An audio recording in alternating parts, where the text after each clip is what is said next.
يوم الثلاثاء ويوم الأربعاء. The leader of the powerful Hezbollah militant group in Lebanon on Thursday blamed Israel for a stunning wave of deadly attacks that detonated thousands of electronic devices across the country. In a speech broadcast from an undisclosed location, Hassan Nasrallah called the attack, quote, unprecedented in the militant group's history.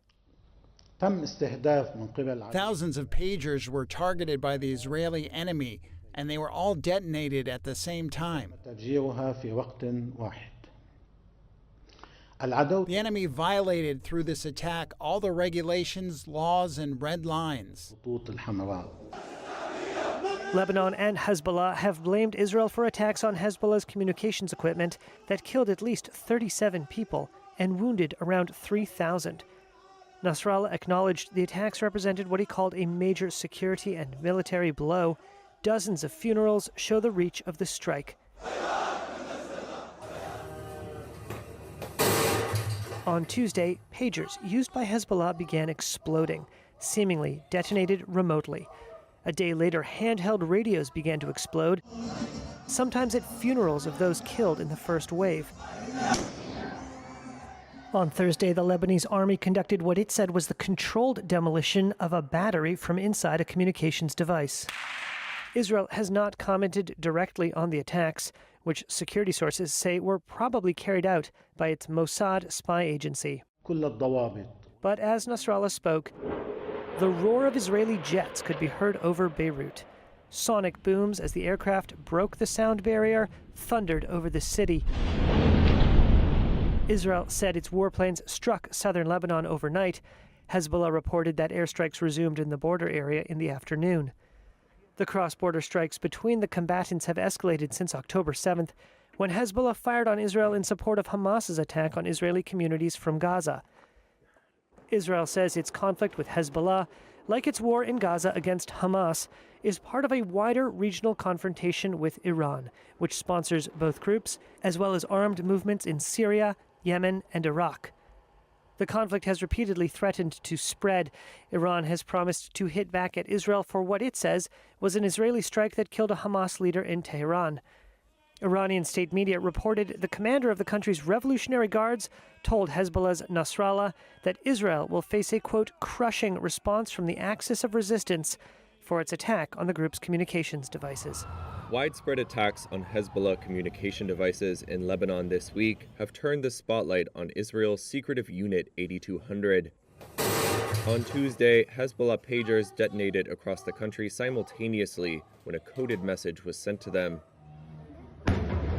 The next day, handheld radios used by the armed group exploded in Beirut's suburbs and the Bekaa Valley. The combined attacks killed at least 37 people and wounded over 3,000 more. Although Israel has so far remained silent on the surprising attacks, security sources told Reuters they were likely carried out by its Mossad spy agency. However, one Western security source said that a secretive cyber intelligence unit that is not part of the Mossad was also involved in planning the operation, which the source said was over a year in the making. Unit 8200 is the largest single military unit in the Israel Defense Forces. It functions in a similar way to the U.S. National Security Agency, and, according to sources, was involved in the development stage of the Hezbollah devices, specifically the technical side of testing how explosive material could be inserted in them when they were manufactured. Although the IDF rarely comments on 8200's activities, in 2018 it said the unit's operations ran from intelligence gathering and cyber defense to, quote, technological attacks and strikes. Reuters on Wednesday interviewed Kobi Samborsky, a former member of the unit. Samborsky said he had no knowledge that Unit 8200 was involved in the attacks in Lebanon, but said the sophisticated operation seemed like the sort of projects that drive its members. So of course I don't know anything about it, and even if I knew, I could not say anything. But to me, that's a great example of a can-do attitude. You know, if you think of, if someone would have told you yesterday or a day before this event that something like this could have happened, you would say, yeah, I don't think it's possible. It looks like something from a science fiction movie. I think those are exactly the kind of challenges that make such young people excited and And I think a great example of how smart minds could work to achieve a challenge that looks again crazy when you just think of it of the first time. Samborsky also says a hallmark of the unit is its high turnover of young, hand-picked recruits replacing veterans. People get to the unit mostly at the age of 18, which is of course very young. They have zero experience. Innovation is almost an integral part of the culture, and it's very exciting, specifically in our day and time where things are moving so dramatically. So whatever the organization learned to do, after a few years, you want to rotate it and you want to learn new stuff. So with this flow of new and very talented, very young and talented people, you get this almost automatically. Some graduates of Unit 8200 have gone on to build Israel's private tech sector and some of its biggest companies. Samborsky himself is now a managing partner at an early-stage fund investing in cybersecurity and artificial intelligence. Unit 8200 also handles signals intelligence and effectively functions as Israel's early warning system. As such, it shouldered some of the blame for failing to detect Hamas's October 7th assault on southern Israel. Last week, the unit's commander said he was stepping down. In his resignation letter, carried by Israeli media, he said he hadn't fulfilled his mission. Japanese radio equipment maker ICOM said Thursday that it was looking into reports that two-way radio devices bearing its logo have exploded in Lebanon. Handheld radios used by armed group Hezbollah detonated on Wednesday across Lebanon's south, just one day after similar explosions of the group's pages. Lebanon's health ministry said 20 people were killed and 450 injured on Wednesday in Beirut's suburbs and the Bekaa Valley. The death toll from Tuesday's explosions rose to 12, with nearly 3,000 injured. Reuters was able to obtain a model of the handheld radio, said to have been used in Wednesday's attack, known as the ICV-8-2. In this video of Reuters' disassembly of the device, ICOM branding and Made in Japan labels are clearly visible. ICOM said it was not possible to confirm whether the radio product, reportedly related to the explosions, was shipped by the company. Sales of the device were reportedly discontinued about 10 years ago. ICOM said the batteries required to operate the device had also been discontinued. The company added that its products exported overseas undergo strict regulatory processes set by the Japanese government. ICOM has previously warned about counterfeit versions of its devices circulating in the market, especially discontinued models. The sonic booms of Israeli warplanes rang out over Beirut on Thursday, as the jets carried out Israel's most intense strikes on southern Lebanon in nearly a year late on Thursday. The strikes escalated tension between Israel and Hezbollah, while the US and UK call for restraint. Britain has called for an immediate ceasefire, and White House spokesperson Karine Jean-Pierre told a briefing diplomacy was still achievable. We are concerned about the tension and afraid and concerned about potential escalation. We have said that in the Middle East. We've been very clear. And we've also said that the way to move forward is diplomatic resolution. This video, released by the Israeli army, was said to show the bombardment, which the army said included more than 52 strikes and targeted multiple rocket launcher barrels in southern Lebanon. There were no immediate reports of casualties. Israel's military vowed to continue to attack Hezbollah and said its Thursday strikes hit about 100 rocket launchers, plus other targets in southern Lebanon. It claimed the rockets were set to be fired immediately towards Israel. The intense barrage followed attacks that saw radios and pagers carried by Hezbollah blow across Lebanon, killing nearly 40 people and wounding thousands. Lebanon and Hezbollah pin the blame on Israel. Hezbollah leader Hassan Nasrallah said in a Thursday TV address the device explosions on Tuesday and Wednesday crossed all red lines. Israel has not directly commented on the pager and radio detonations, which security sources say were probably carried out by its Mossad spy agency. Mossad has a long history of carrying out sophisticated attacks on foreign soil. Hezbollah has expressed a desire for further military engagement. while the situation remains fraught with fear and uncertainty for civilians in the region. Mazen Abu Jaish is among the roughly 200,000 Palestinian residents of the occupied West Bank who had crossed daily into Israel to work. But that was before October 7, 2023. In the wake of the Hamas attack on Israeli communities and the subsequent war in Gaza, Abu Jaish and hundreds of thousands like him lost their work permits. And faced with unemployment and no end in sight to the brutal war in Gaza, Abu Jaish has turned to these greenhouses to replace his lost income. In his village of Beit Jajan, with some fertile land and modest means available, Abu Jaish and a group of workers sought support from local authorities to launch an agricultural project in the area. This will become more common. In the end, everyone is looking for a source of income and everyone is going to farm. This will create better economic conditions, but we need marketing, and the concerned parties are working on exporting and marketing it. This year, the produce has doubled compared to previous years. The income is modest, but better than nothing, and it's benefited the area. Nasser Abu Jaish is the head of the Beit Jajan Village Council. People started believing in farming again, in working the land. People now are not only thinking of greenhouses, but also planting citrus trees. And to farm regularly with what is called uncovered farming in order to earn an income.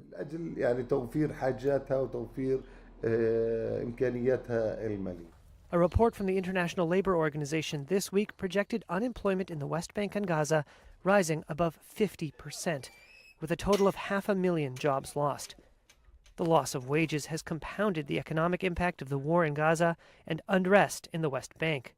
There is some talk of letting Palestinian workers return.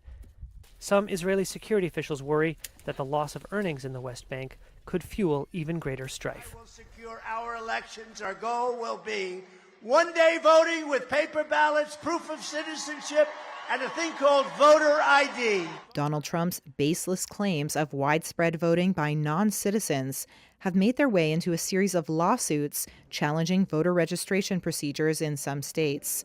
The Republican presidential candidate and his allies have filed at least 8 of these lawsuits in 4 of the 7 swing states that are expected to decide the November 5th election. But legal experts say the court filings offer little evidence of voting by non-citizens, which independent studies have shown to be too rare to affect election results. You're letting people pour into the country so they can go and vote. A study of Trump's false claims of widespread non-citizen voting in the 2016 presidential election showed only 30 incidents among 23.5 million ballots cast, according to the Brennan Center for Justice at New York University. With less than 50 days before the 2024 election, democracy advocates say Trump's legal strategy in pursuing these lawsuits is to sow distrust and lay the groundwork for contesting individual state results if he loses. If you count the legal votes, I easily win. If you count the illegal votes, they can try to steal the election from us. Trump tried unsuccessfully to overturn his 2020 loss to Joe Biden in a campaign that included more than 60 lawsuits and inspired his supporters' January 6, 2021 attack on the U.S. Capitol. Nearly all of the 2020 lawsuits filed by Trump and his allies were dismissed for lack of evidence and other issues. Samsung is suing members of a union leading a strike at one of its plants in India. Court papers seen by Reuters show it seeking an injunction to restrain the union and its members from agitation in and around one factory. Hundreds of workers at the facility in Chennai have been disrupting work since September 9th. They're demanding higher wages and the recognition of unions. That's a big headache for Samsung, with the plant accounting for a third of its $12 billion annual revenue in India. It is the company's only plant in the country that makes home appliances. Indian Prime Minister Narendra Modi is also watching, as the unrest could undermine his bid to court foreign investors. At a hearing Thursday, a lawyer for Samsung said union members were preventing willing workers from doing their jobs. A lawyer for the union said management was ignoring workers' demands. The unrest is among the largest strikes of its kind in India in recent years. Samsung's Chennai factory employs some 1,800 people, with over 1,000 taking part in the stoppage. A separate plant in northern India that makes smartphones isn't affected. The South Korean giant has said it plans to cut up to 30% of staff at some overseas divisions, including in India. It didn't respond to a request for comment on the report of court action. Forcing residents to clamber onto rooftops to reach safety. A storm system brought devastating floods to the northern Italian region of Emilia-Romagna on Thursday for the second year in a row. The National Fire Department said it carried out more than 500 rescue operations in the area, including some using helicopters. The low-pressure system, named Boris, has wreaked deadly havoc across Central Europe, causing the worst flooding in more than 2 decades. As the system moved west over Italy, the acting president of Emilia-Romagna told public radio it had rained non-stop for 48 hours. Authorities in the town of Lugo ordered the evacuation of all ground floor residences after the local Senio River broke its banks.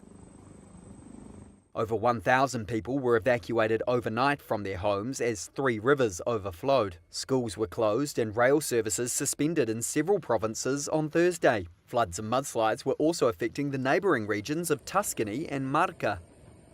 Emilia-Romagna was hit by 2 rounds of torrential rain and mudslides in May 2023, killing 17 people and causing $9.5 billion worth of damage, authorities said. Japan on Thursday requested that China give a detailed explanation after a Japanese schoolboy died following a stabbing attack near his school in China.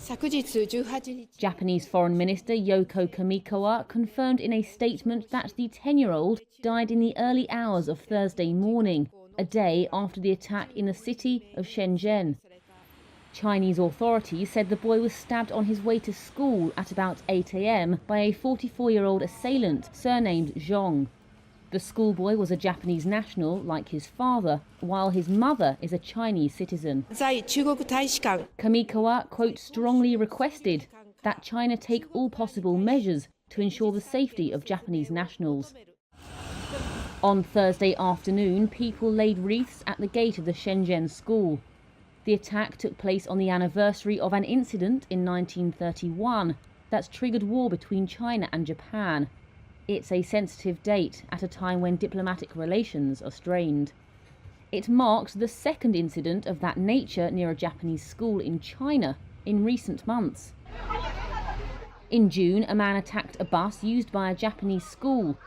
A Chinese national died trying to protect a Japanese mother and her child. China offers its condolences, branding the attack an isolated case. Sean Diddy Combs will spend time at this prison in Brooklyn, New York, after losing his attempt to secure bail following an indictment for sex trafficking and racketeering by federal prosecutors. That's according to news reports. Conditions at the Metropolitan Detention Center in 2019 sparked a public outcry after an electrical fire cut power and heat to roughly 1,600 prisoners during one of the coldest weeks that year.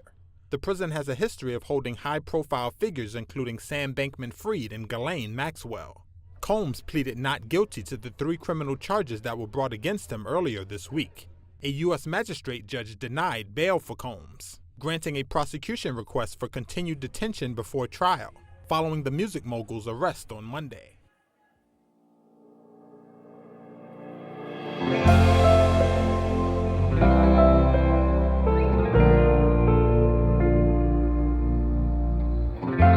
The S&P 500 closed at a record high on Thursday as Wall Street rallied one day after the Federal Reserve cut interest rates by an upsized 50 basis points. The Dow added 1.25%, the S&P jumped 1.7%, and the Nasdaq soared 2.5%. Fed Chair Jerome Powell on Wednesday indicated the rate cut, which was at the higher end of expectations, would be followed by future cuts given the strength of the economy. Liz Miller is president of Summit Place Financial Advisors. I think that the trends we're on suggest that we should have more rate cuts. I hope to see another 50 basis points before year end. Chairman Powell certainly didn't promise that or even signal that, but where we are with the rest of our data looks like we're on a trend where we can start bringing this down. We're certainly on target for 2% inflation. Employment has been soft, but is still at high absolute levels. So what it becomes a question of is the Fed going to pivot its priority from price stability to growth? And investors certainly want to see the priority of growth moving higher. Heavyweight stocks that have led much of this year's rally, including Tesla, Apple, Nvidia, and Meta Platforms, all saw significant gains. Making big moves in extended trading were shares of FedEx, which dropped 10% after the company cut its revenue target for its fiscal 2025. And shares of Nike gained 10% in after-hours trading on news that former senior executive Elliott Hill will rejoin the company to succeed John Donahoe as president and CEO, as the sportswear giant looks to revive sales amid rising competition. The Bank of England held interest rates at 5% on Thursday. The board of Britain's central bank voted 8-1 to keep rates on hold, largely in line with analyst projections. It comes a month after the BOE delivered its first cut to borrowing costs since 2020. It struck a cautious tone Thursday as Governor Andrew Bailey said cooling inflation pressure meant the central bank should be able to cut rates gradually over the months ahead. But he said it was vital inflation stay low, so they should be careful not to cut too fast or by too much. The BOE said inflation was likely to rise to around 2.5% by the year's end from 2.2% in the most recent data. Investors scaled back bets on further cuts for the rest of the year after Thursday's announcement. They think the central bank will slice rates at a slower rate than the US Federal Reserve over the next year, citing more persistent inflation pressure.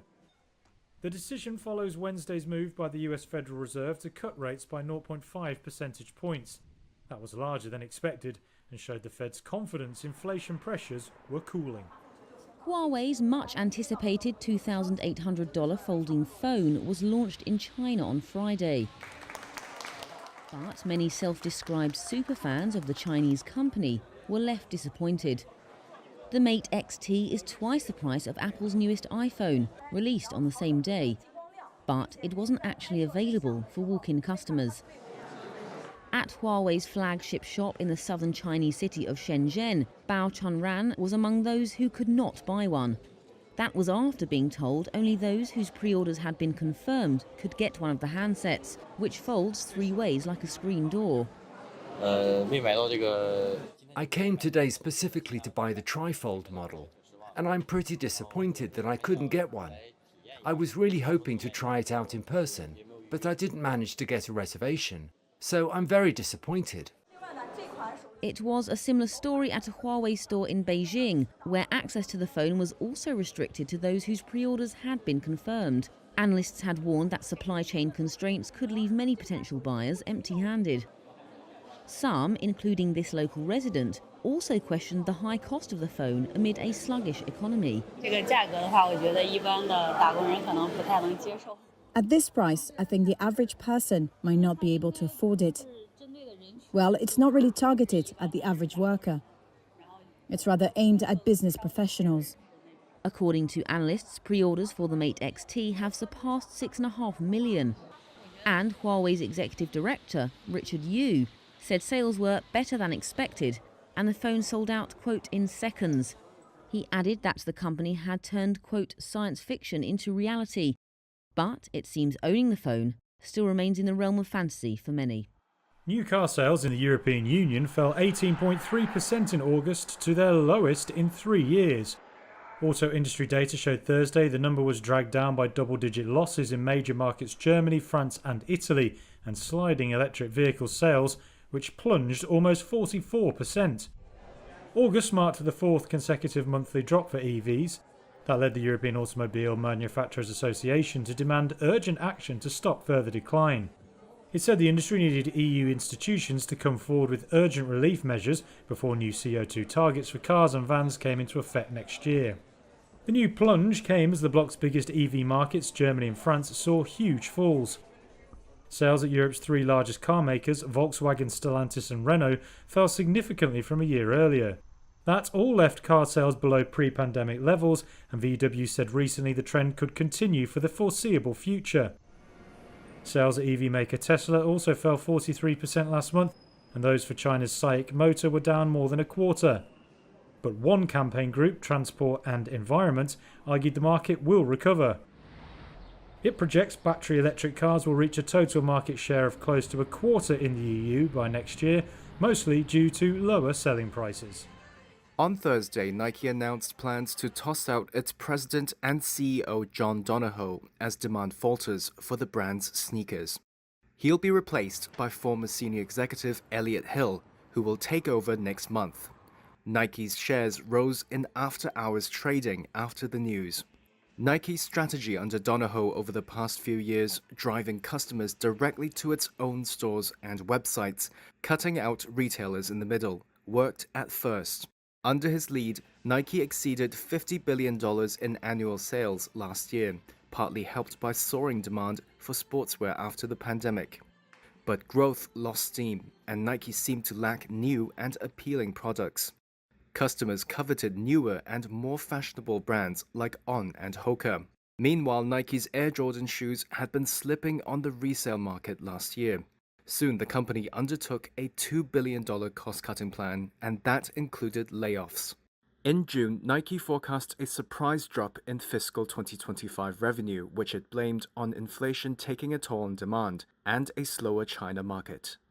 Analysts say Nike's new leadership has to repair relationships with retail partners after Donahoe's tenure. The company had dropped some of those retailers, creating what one analyst called ill will towards Nike. Analysts also say Elliott Hill, who began his career fostering relationships with sporting goods stores to sell Nike products, is a great FedEx shares tumbled almost 11% in US after-hours trade on Thursday. The plunge came after the delivery giant reported a steep drop in quarterly profits and lowered its forecast for the full year. FedEx says customers are trading down from speedy, pricey services to slower, cheaper options. Chief Executive Raj Subramaniam said industrial demand was also weaker than expected, citing a drop in priority shipments between businesses. That's a red flag for the US economy, with FedEx often seen as a bellwether for corporate activity. Subramaniam is now overseeing a complex restructuring of the company. That will see its ground and express delivery units merged with a goal to save billions of dollars in overheads. Other units could be spun off or sold altogether. Simultaneously, FedEx is winding down its contract work for the United States Postal Service, its biggest customer. Its unprofitable air transport service for the mail network will end in late September. Arch-rival UPS is picking up the contract instead. However, it too saw shares slide in after-hours trade, dragged lower by the glum outlook from FedEx.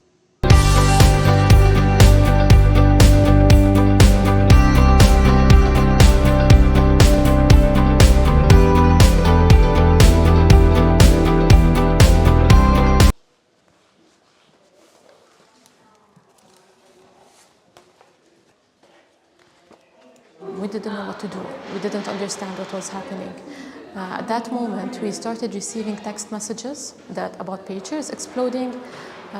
Again, we were scared. We had pagers in the hospital. So just like that, at that moment, all pagers in the hospital were shut down. The hardest thing I saw was young patients completely blown out everywhere with their bowels out. And I still have to talk to them, take their names, ask them about their allergies, ask them if they had any past medical histories that I should know so I can treat them. It was very difficult for me to witness, like a patient speaking to me and his intestines were out. I feel numb. I'm still thinking that I have a lot of work to do at night, and I'm just thinking that how I'm gonna still have some energy for tonight's shift.